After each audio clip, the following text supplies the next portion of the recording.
So as we prepare to complete the module on databases, right, we've given you tons of database tools to search, to find research articles that will help you write your critical appraisal topic, your thesis project, or your capstone project, right?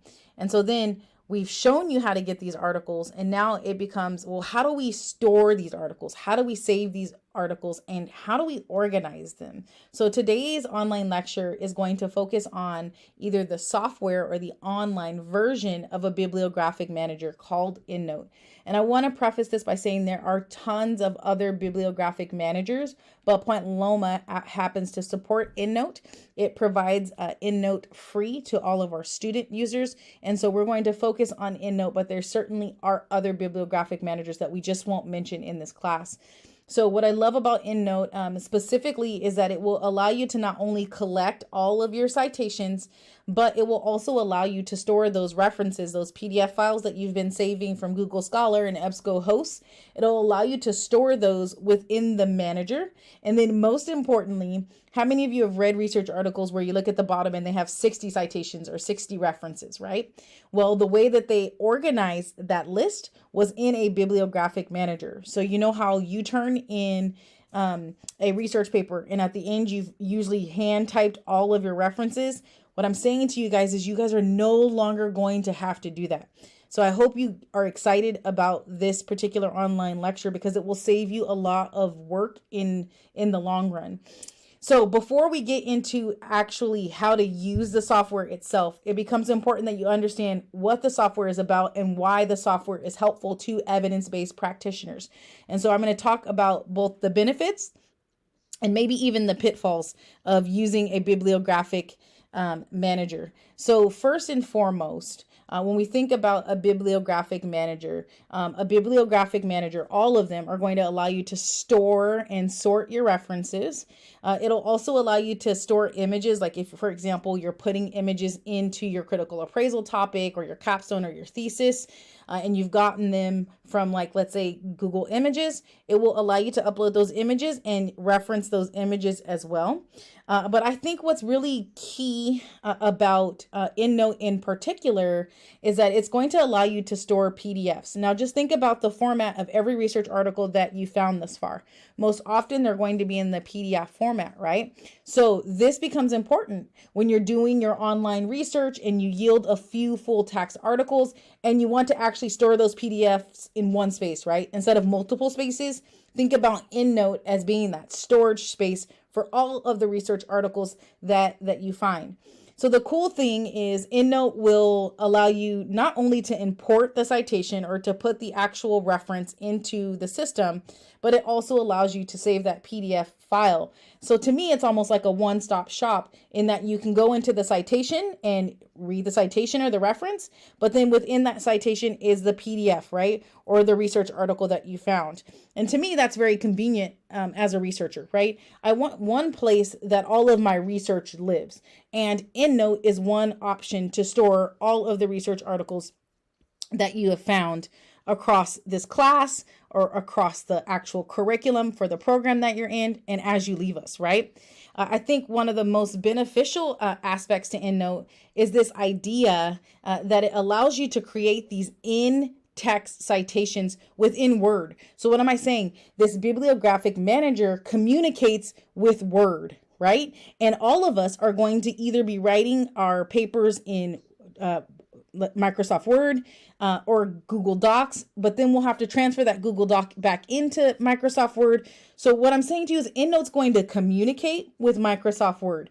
And why is that important? Well, here's why, you guys, because it's going to allow you to focus more on the writing and less on the formatting and the numbering of your references, right? Imagine a world where, let's say you had reference number 1 in the first paragraph and you needed to shift reference 1 all the way to the conclusion. So now you have to renumber all of your references.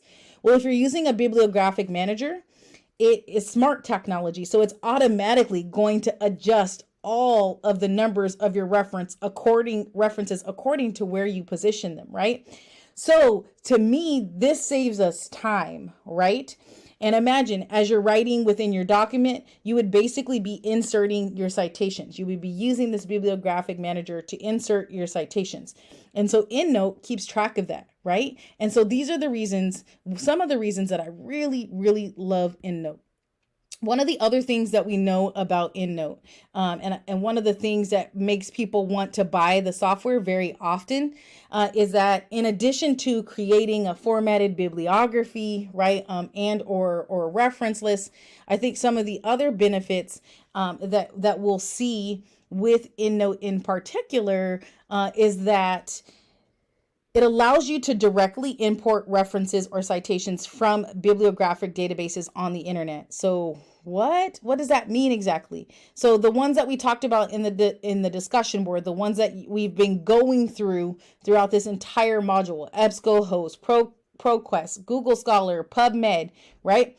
It's this idea that you can find a citation within Google Scholar or EBSCOhost and import that citation directly into EndNote. Isn't that beautiful? So I'm saying to you guys, you no longer have to type that citation into EndNote. You can actually just click the import button or import citation within Google Scholar, and it's going to put it into EndNote for you, right? That's a beautiful thing. Just think about all the times that you've written research papers and you've had to hand type your references, okay? Again, one of the beauties of EndNotes. So we're going to talk about the pros and the cons, because certainly I'm selling this bibliographic manager, but I want to make sure that I tell you both the positives and the negatives of EndNotes. So let's talk about how it's helpful, right? EndNote is great because it allows you to save your references in the same file. You could have hundreds of references and they would all be in this software, right? So just imagine that. Hundreds of references all in one place versus multiple folders on your actual computer itself. You can group those references according to the manuscripts you're writing, according to the topics, so you can save as a group and put those articles in those particular groups. And you can do that according to the projects you have going on in different classes. So you can name it by classes. I guess what I'm saying is there's a lot of flexibility about how you set up your EndNote as well. It allows you to quickly insert references into a Word document without really having to think about the ordering of it, right? You just click insert citation and it pops into the Word document for you, already formatted, right? And then again, one of the things that I really like about EndNote is that it creates that reference list at the end of your Word document. So gone are those days where we have to type out our reference list, right? Some of you hopefully are celebrating right now. If you're not, you really should be, because it will save you hours of time that you could be pouring into your actual research paper as opposed to writing the reference list. What is really easy to navigate within the EndNote software is this idea that it will allow you to change from one referencing style to another, right? And so let's think about that. When I was doing my dissertation, I had a manuscript that I submitted to one journal. It had its own referencing style. So let's say they wanted me to submit it in APA format. And then it got rejected. So I submitted it to another journal where they wanted a different referencing style. So instead of APA, they wanted AMA, right? And all I had to do within EndNote is click a button, tell it what I wanted it to do, and within seconds, my references were now formatted correctly, right? With no user error involved. And to me, this is the reason that EndNote is such a major game changer, right? Because it can handle that complex referencing. It can change at the drop of a dime, and there's no user error and there's no typing error whatsoever, right? Okay, so I've talked about the things that EndNote can do, but let's also talk about the things that EndNote can't do, because I think students make this inherent assumption about bibliographic managers that just aren't true. So let's talk about what it will do first and what it won't do second. And so if you're looking at this slide, you can clearly see there's a list, right? There's a list here. So some things that EndNote cannot do and won't do is it's not going to tell you what pieces of information you need to enter for any given reference. So you'll have to, if you import a citation from another site, you need to still double check that reference, right? You need to make sure that the date is in the correct spot, that the journal title is in the correct spot. So you want to double check the citations within the Word document just to confirm that they are in the right format. It is a a system. So we want to make sure that it's doing its job, right? Do not always assume that it's going to import your reference correctly, okay? It's also not going to warn you if vital pieces of information are missing. So there are times where you'll import from, let's say, Google Scholar into EndNote, and for some reason the author's names are missing, right? So again, it just goes back to making sure all of the information for your references are there. It is a software, therefore it does have its limitations. They are few, far, and in between, but it does have limitations. And so then the other things that I kind of want to combine are the last two EndNote won'ts. And the first thing that it doesn't do is it doesn't replace your knowledge about referencing, right? In other words, you still need to know what the different formats are. What happens if the software shuts down, right? So you still need to be able to think through how would I handwrite a reference? How would I place this in my paper?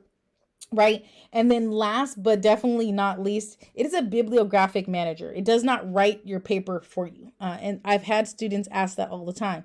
Well, will it correct my grammar? Will it change sentence structure? The answer is no. Its major job is to take a reference that you've either imported or inputted and place it into a Word document for you based on the key components that you've told it to do. So I really want to think about this from it's a software perspective. It's definitely limited, right? But on the other end of that, on the positive end of that, right, what will EndNote do? It'll save your references in the same file, which I talked about. It will quickly allow you to insert references into a Word document. For me, the jackpot is this right here. It creates a reference list for you at the end of your Word documents. And then last but definitely not least, it's two things, right? It allows you to change from one referencing style to another, and it can handle complex referencing rules. What do I mean by that? If I have a reference that was in the introduction and I shift it down to the conclusion, it will adjust for reference numbering. So we have the positives, we have the negatives of EndNote. And so I always want you guys to be educated consumers. For this particular class, Dr. Alvar and I would love for you guys to use the EndNote manager to within your critical appraisal topic. It will make it easier for us to grade your references. And as you progress through your programs, you will also be required to use a bibliographic manager. So why not one that the university is paying for and one that you have direct access to? Now that we're actually at the Ryan Library homepage, this page should look relatively familiar. We're going to be looking here at the quick links box. And then what we're going to click on is the citation help in EndNote. And so when we click there, another tab is going to open and we'll be taken to the citation help page of our Ryan library. And this page isn't just dedicated to EndNote, it's dedicated to answering students' questions about referencing or citation help. And so one of the cool things about the library that I find useful is you can actually chat. So if you're struggling with referencing, you can actually chat with a librarian here, or you can send a text message. So there's live kind of librarian help, I believe, until about 9 p.m. On the weekdays. Okay, so what we're focused on here is actually EndNote. So if you scroll, you'll look at the bottom center of the page, and then there'll be a box dedicated to the EndNote software. What you are going to do is click on this EndNote basic link, and then another tab is going to open up. And so then we'll be at a different website, and it will feel like you're not at Point Loma's website because you aren't, but this website is endorsed and supported by Point Loma. So I'm going to try my best to register so you can see what that process is. So I'm going to start with an email that I haven't used before.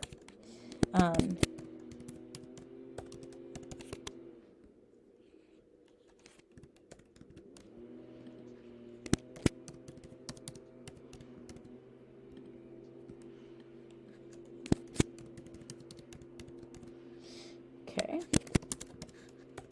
Now, I am using my personal email account, but I will say that you should use your Point Loma account if possible. So I'm going to register, and then I'm going to come back once I've actually received my confirmation email. So here it is. I went into my Hotmail inbox, and as you guys can tell, the email actually went to my junk email. So number one, I'm going to tell you, if you don't receive an activation email to your account, it's most likely in the junk component, junk mail component of your email. So just double check both inboxes. So I'm going to follow the steps so that you guys can see how it's done. I'm going to click there to activate. And now I've successfully activated my account. So what I'm going to do is I've saved my username and password. And I'm going to sign in. Okay. But if you didn't save it, you would just put your username and password in. And then essentially what you are going to see is the EndNote user agreement or user registration. You can agree or not agree to all of the terms. I'm going to click agree, and then I am here, right? So this is the EndNote homepage. So here we are at the homepage, or what is called the dashboard of EndNote.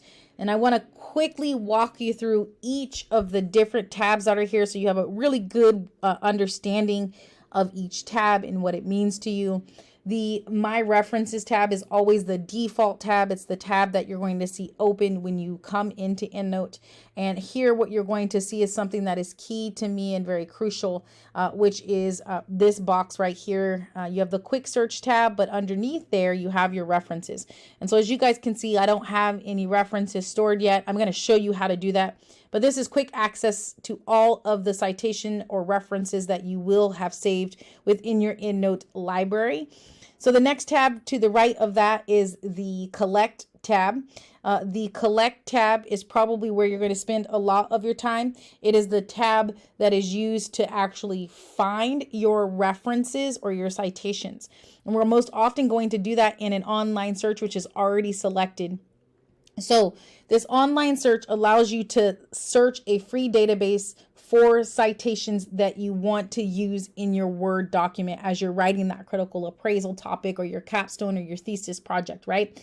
So what we're going to do is click here, and I already know that PubMed is the site that I prefer to use for free database searches in here, but there are thousands. I'm trying to make it simple for you all. So just scroll down to PubMed. And when you get there, what you're going to do is actually click on PubMed and click connect. And so what happens when you click connect is you'll see now we're in an online search of PubMed. And this online search is only to give us our citation. It is not to give us a full text article. I just want to be very clear. We're searching for citations to use in our Microsoft Word document so that we don't have to type in that citation. So I'm going to do a very basic search, and I'll continue with our topic of carpal tunnel. And so what you'll see is kind of like this timing tool, and eventually you'll start to see references or citations being loaded. And there are two different ways to look at this. You can look at how many it has loaded, or you can look at how many will eventually load if we allow it to load all 11,842 research articles. I'm going to pause the search because I have more than enough to teach you what I need to teach you. So what we'll see here on this page is all of the references or citations that are available to us to use as it relates to carpal tunnel. And certainly my search was way general. You'll need to be a lot more specific, certainly, right? But I did it for a point. Within this Collect tab, it's where we grab citations to use in Microsoft Word, right? And the way that we grab the citations is by clicking on this little box, and you'll see it have a check inside. So let's say I want to add these 6 references to my EndNote library, right? So I'm going to select them. And then the next thing that I need to do is right here, it'll say add to group. Well, I don't have any groups created right now. So what I'm going to do is click new group, and I'm going to name it Kin 6010. And once I click OK, those 6 articles are going to drop into that group. And we can confirm that they're there by looking right here, right? And we'll see I created the new group Kin 6010. And when I click there, right, what do we see? The 6 research articles that were selected for us, right? And so now that they're in a group that I've designated, that I've named, let's talk through what we have available to us for the citation. So we'll just start with the first citation here. There are a few things. If we click the actual live link, it will take us into the reference. So it will tell us what bibliographic fields are actually imported. And it looks like all of the bibliographic fields would be appropriate and are there for this particular reference. The other thing is that it will allow us to look at our attachments. And so this is another way to attach files. So we can attach, if we wanted to, a research article, if we wanted to, right? We could attach a figure if we wanted to. Remember I said a figure or an image can also get attached here. And I love to do this in EndNote, you guys, because once again, it's one place for me to go back and search for those PDF files. And that PDF file is living within its actual citation. So this is a clean way to upload all of those research files that you are finding.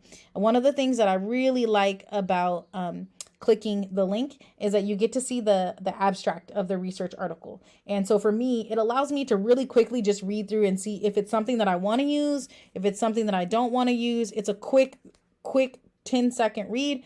I can either choose to throw it out of the library or continue with it depending on my topic or my project, right? And so this is just one way to look a short glance at the research article. Again, we won't have access, right, to the full article itself. If we wanted to see if the full article was available, we certainly could by clicking on this go to URL.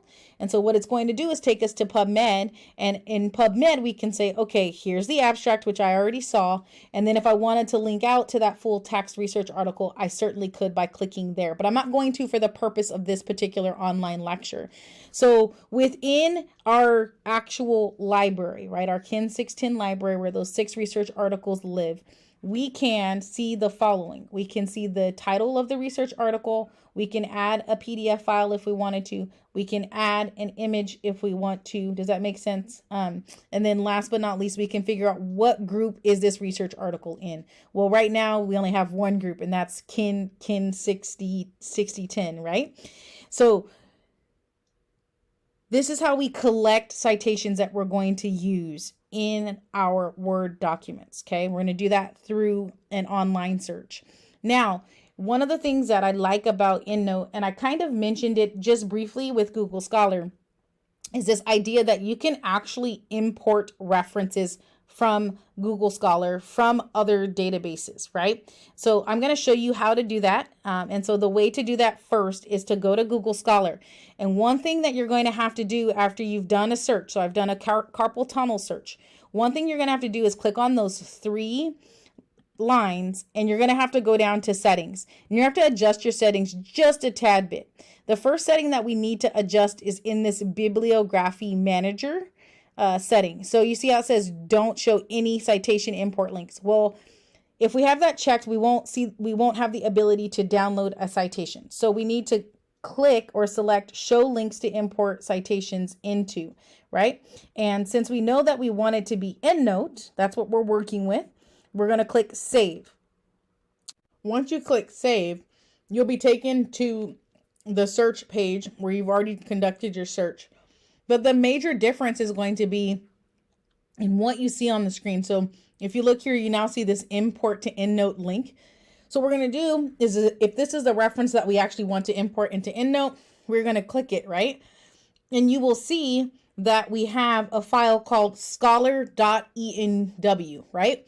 So we're going to go back to EndNote, and in our collect import references tab, we're going to choose or select that file, right? So I'm going to go down and select the Scholar file and click choose. Now from our import option, we have to search for EndNote. So I'm going to go down to the E's until I find EndNote, and I'm going to click EndNote import. And then I'm going to select the group that I want it to go into. So I know that I want it to go into Kin 6010. So I'll click there and I'll click import. And so what we see here is it says one reference was imported into our group, right? So if we want to confirm that, we'll go back to our references page. What we know is that we had 6 references to begin with, right? And now we have 7. So that provides evidence that we took a citation from Google Scholar and imported it into EndNote, and it wasn't too painful, right? So within that collect tab, we can search for references online. We can import references from other databases, namely Google Scholar, or we can create a new reference, which I don't recommend. But if you wanted to create your own reference, then here's where you would do it. right? And so you're having to type in the author, the authors, you're having to type in the title. Not ideal. When there's not an import, you'll have to use this tab to insert your reference, okay? Now, the next tab over on the dashboard is the organization tab. So the first thing that's selected is the manage my groups. So within this particular tab, you can delete a group, you can add a new group, right? You could certainly click manage sharing. And if I wanted to share this, I could enter in the name, the email of the people that I actually want to share with, right? And I could send that off. I'm not going to, but I certainly could, right? So it's a way to kind of do what? Share within our actual groups, if that makes sense. So going back to organize tab, manage my groups. One of the things that I really like about this tab is finding duplicates. A lot of times you'll forget which research articles you have, especially as that list gets really long. So with this, if you click this, it will find any duplicates that you have in your actual list of references. As you can see, I don't have any. But if you look at my dissertation library, I had multiple duplicates, right? Because you're just like, I'm going to just go ahead and import this. And before I forget, and then this is a good way to look at whether or not you have duplicates. In terms of the format tab, one of the things that I really truly want to hit home on is this cite while you write. You will need to download this because this is the plugin that you are going to use. Does that make sense? In Microsoft Word. So it is the plugin that gets downloaded into Microsoft Word, which then allows you to import citations from EndNote into your Word document, right? So, and I love it. Once you have it downloaded, the beautiful thing about this is you'll see an EndNote box in your Microsoft Word documents. You'll hit that EndNote box and it'll ask you which reference from your EndNote library that you actually want to import. So I can't do this process because I have already downloaded EndNote and I already have it stored within my computer itself. So unfortunately, I won't be able to show you that component, but most of you are pretty tech savvy. If you're not, please do not hesitate to ask Dr. Alvar or myself to help navigate you through this particular process. Okay. And then last but not least, we could just go through all of the tabs so you're comfortable. This takes you to the match website. And so when you click on that match tab, you're going to go to a different website. And this allows you to search for manuscripts that have already been published to make sure, number one, you're not doing the same research topic that another person already is doing or already has in progress, but you won't use that portion of EndNote very often. So I'm going to take you to options. In the options tab, you can change or create your, change your password. You can change your profile information, if that makes sense. You could certainly add a new email address if you wanted to. You could link email addresses, right? So different things that you could do within the options. Mainly, this is your EndNote kind of profile page. And then last but not least are the downloads that you need to be successful with the EndNote online software. And I've already told you what that is. It's that cite while you write. So at the end of this, after you're done, please download cite while you write and confirm that it has been imported into your Microsoft Word document. I think I speak for Dr. Alvar and I when I say that the gold standard for bibliographic referencing managers is EndNote. So I really hope this tutorial for web-based EndNote was and is and will be helpful for you throughout the remainder of your time here at Point Loma Nazarene University. Just some quick bullet points because I know that this was extremely long. Number one, you always want to refer to your reference tab. If nothing else, go back to your My Reference tab to see how many references you actually have, right? This will be important, especially when you get into your capstone and your thesis projects where you're required to have a certain number of references. I think it's important as you move through either of the programs, the Master of Science in Athletic Training or the Masters of Science in Kinesiology, that you create different folders for classes or for projects, and you name those and you store your files within each of those folders so that you're organized. It's a systematic process and you know where to go to find a specific research article. I suggest that you import citations where you can. Avoid hand inputting citations. So using the Google Scholar and the EBSCOhost to import their citations into EndNote would be the best way to reduce user error. Remember, to import a citation, you have to be on that collect tab. You have to be on that collect tab, right? You have to be on that collect tab of EndNote, and you have to click on that import references component. The last tab that you're probably going to use the most often is like I said, that format tab, that cite while you write plugin. So please make sure that you are doing your part by downloading and installing that plugin. It will help you tremendously. Believe me, trust me. Okay. Last but not least, I want to thank you for listening to this online tutorial. Feel free to drop into my office hours or to email me if you have any questions about the online EndNote referencing bibliographic manager. Hope you guys are having a good week. I'll look forward to our next online lecture or interaction together.